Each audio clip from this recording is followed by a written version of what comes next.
Welcome back to Around the Clock. I would like to introduce you to Judith Kalaora. Judith, welcome to Around the Clock. Thank you very much, Yolanda. We've brought Judith in. If any of you saw the Lucy Stone performance a couple of weeks ago at our Historical Society, this is Lucy. That's me. That is me. Welcome to Around the Clock and taking a few minutes to speak with us. Tell us a little bit about your history. How did you get into theater? I started acting when I was actually 8 years old. I'm from Framingham originally, and I attended what is no longer, unfortunately, it was Juniper Hill Elementary School, but it no longer exists now. And there were two girls from Boston University who, for their master's degree, their thesis project was to come into an elementary school and create an acting troupe. And they came in, I was in third grade, and they started at first doing improv games. And at first I thought, oh, what is that acting stuff? And then a group of the kids who were involved came into our classroom, and they had created a gumball machine out of their body. So each person was a different part in the machine, and they all worked together. And I thought, that's so cool how they're working together and they're becoming something completely different from themselves. And so I joined right after I saw that, and did my very first show with them, which was basically a series of Aesop's fables, and it was sort of, the rest is history, and it's gone on for many years now. Now, I try to bring people that are related or do something here in Ashland. So what's your tie-in to Ashland as part of your acting and theater history? Yeah, Ashland came into my life at a very formative time in my theater career. I was a freshman at Framingham High School, and our theater director, Mr. Richard Sosney, who's since retired, took a year hiatus from directing, and we had an interim director named Donna Rosinski, who many people from the Ashland community are familiar with. Yep. And she came in and did Godspell and Fame as our musicals that year, and I met her, and she cast me as one of the disciples in Godspell, and it was actually my first leading role in a musical, and it gave me the confidence that I needed to continue on that track. And I enjoyed working with her so much that after that, I attended every single Ashland Youth Theater during the summer vacation, all the way through graduation. Wow. Yeah. And then graduated from high school. Where'd you go from there? I attended Syracuse University. The Bachelor of Fine Arts program there is a conservatory-style acting program. It's a very good program in that you're also allowed to go abroad, and their featured destination is London, England, which for any actors, that's like, shucks. That's like Disney to most people, but for acting. Exactly. And we had a partnership with the Globe Theater. Okay. And so we trained with the masters of the voice and the masters of the text and the masters of movement. And for 6 months, we were working in this sort of sacred space for performers.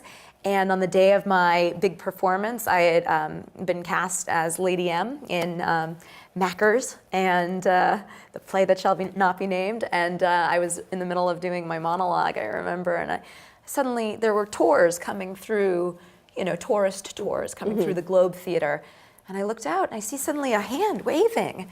And suddenly I see 40 hands waving. And I realized it's Donna Rosinski bringing the Framingham High School, because she'd switched to Framingham, right, at that point, drama troupe on their April vacation trip to London. Wow. And just sort of kismet, I was there on stage doing my monologue at the same time their tour was coming through. Yeah. She and I started go running towards each other like slow motion, and it was great. It was really good to see her, and sort of, she said, "What are you doing here?" I said, "What are you doing here?" So it was great to sort of have that come full circle like that. So, graduated from college. How did you wind up with your new program, History at Play? So when I graduated from college, I came back to Boston, and I'm not quite sure why. It was something pulling me here. And almost immediately after I graduated, I began working for the Freedom Trail Foundation as a historical tour guide and a historical interpreter. Okay. And with them, I portray a woman named Deborah Sampson, who only now students are finally becoming familiar with this name. Okay. But she was the first woman to enlist in the American military disguised as a boy. And she used the alias Robert Shirtliff, and she served for well over a year and a half in the 4th Massachusetts Regiment, fighting very courageously in upstate New York, and digging a musket ball out of her thigh when she was shot so no one would discover her. Right. And during the course of these tours, and I've been doing these tours for 11 years Oh, now. wow.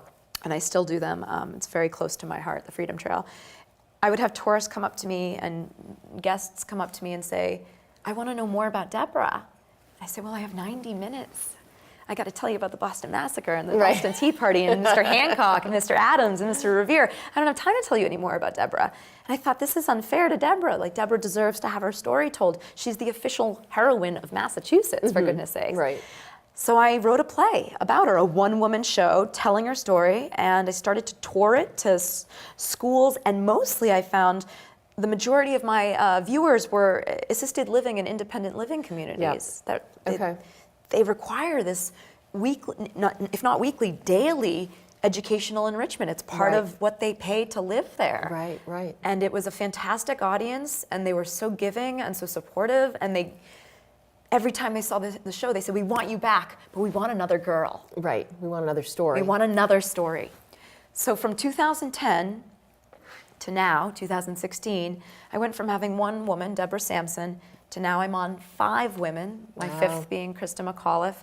And I developed other shows that have historical influences as well, including a show based on the characters of Downton Abbey, which people are absolutely nuts for. I can imagine. With the series concluding this year. And so I registered my business, History at Play, a few years ago, and made it my sort of life goal to continue telling the stories of influential but often forgotten women. Wow. Wow. So you've done Lucy Stone. What made you pick Christa McAuliffe? Every woman that I portray, I usually get a suggestion from someone. Lucy Stone I happened to find on my own because I actually wrote a women's tour, a walking tour of Boston. And in doing that research, I learned about the first woman to graduate from college from Massachusetts, Lucy Stone, who got Susan Anthony into the women's rights movement. I thought, well, we all know about Susan Anthony. Why don't we know about Lucy? And then who was also the first woman in the United States to maintain her maiden name when she got married. And having a very unique surname myself, I've always felt like upon marriage, why would I relinquish my name? When there's so few Kalaoras left. So that really spoke to me. So each woman I portray speaks to me in some way and also has to overcome some sort of adversity or some sort of obstacle. My sister's been a great help to me in choosing women who are, I guess you would say, very sought after in terms of people wanting to learn their stories. She suggested Hedy Lamarr to me, who's also one of the women I portray, who's recently received more reputation or publicity due to her creating Wi-Fi frequency hopping, which is now used for Wi-Fi, sped spectrum communication. She also suggested Christa. Now, I grew up, obviously, Framingham. Christa McAuliffe grew up there, grew up going to the McAuliffe branch of the public library. Steve, Christa's husband, also resided in Ashland. Suddenly I just realized this woman who I knew so little about, but had grown up with. Like I felt like she was, she was very close to my mother's age. I felt like she was my mother. I knew very little about her, but I knew that everyone knew her. And I said, why don't we know more about her? Like, why don't we know where she was before her NASA stardom? And then I started to research and read the novels written about her, and there's a great documentary, and her mother Grace wrote a wonderful book, which has sort of become my Bible. And it became very clear to me that this woman was, she was a gem. She was an absolute gem. And it's really important that people know who she was and what she was fighting for, which was education, an educational, really an educational revolution, experiential learning, hands-on learning. So it's been really a joy and also very nerve-wracking to portray someone so close to so many people's hearts. Especially here in Framingham and Ashland. I mean, there are people who remember her and know her. And I mean, a lot of people know her family still. I mean, and I just met her sister the other day at the Challenger 30th anniversary at Framingham State, and I said it would be a real honor if you could come, and if she does, it would mean a lot to me. But I know it's very difficult for some people to see this. But what has really been important for me in thinking about this is that if you ask anyone born after 1990 if they know what Challenger was or who Christa McAuliffe was, they don't. And right. so for folks who are uncertain about it or feel that it's too close to home or it's too soon, she wanted her to be remembered for the work that she did with education. And if we don't remember to tell her story now, it will be lost. Yeah. Because the people who knew her and who knew her family are not talking enough to the people who don't. Right. So. Right. So, moving a little further, so what is the performance? When is it? If people are interested, where can they go to find out? The performance debuts on Sunday, March 6th at 2:30 p.m. It will be at the historic Village Hall, which is located in Framingham Center. It is a building owned by the, or operated by the Framingham History Center, which is Framingham Historical Society, essentially. I believe it's framinghamhistory.org, I believe, but I think if I might we look can right get there, it. I think We'll be showing it as we're talking. Okay, great. So if you are interested, you can purchase tickets ahead of time as recommended, Right. As it may very well Sell out. Framinghamhistory.org, you can purchase tickets there, or there's a number to call that I'm sure we'll get that I up on put the that screen, there. so you'll be seeing it now. Yeah, Good. and so, Sunday, March 6th, 2:30 p.m., and they're going to have, the Framingham History Center is also going to bring out relics from Christa's life, nice. anything that they have in their collection. I have a few items that have been lent to me that were, personal items of Grace Corrigan's, and it's going to really be something to hopefully to remember. Well, I can tell you're passionate about this and that it means something to you, and I think that's great to see in a performer, that you take it that personally and you feel what's going behind the story, and that's a great thing to see. So thank you for coming on Around the Clock. Thank you. I usually ask a question, and I'm still going to ask this question, and you'll have a lot of things to be able to share with people.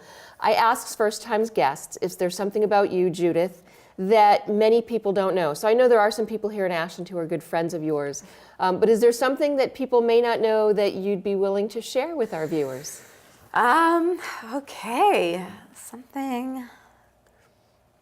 Well, some people may know this who grew up with me, but I actually have a black belt in martial arts. Wow. I started studying Tang Soo Do, which is like a style of South Korean martial arts. Chuck Norris does Tang Soo Do. That's how most people know. Okay. No, I started when I was, I think, about 6 or 7 years old at Juniper Hill, where I was in elementary school, and then I switched over to the Framingham Y, and then we switched over to the Framingham Civic League, which is right on the Ashland border. Yeah. And I actually got my black belt when I was about 13, and then I studied Kempo and Jiu-Jitsu in college, and I am on a commercial airing in southern Massachusetts and most of Connecticut, where I'm like doing martial arts. It's for like the Connecticut lottery. Cool. So there you go. That's a little random fact. Great information. Well, Judith, thanks again for coming on Around the Clock. Good luck with your first Christa McAuliffe performance, and I hope you get to go enjoy it. Thanks for watching this section of Around the Clock. We'll be back with more.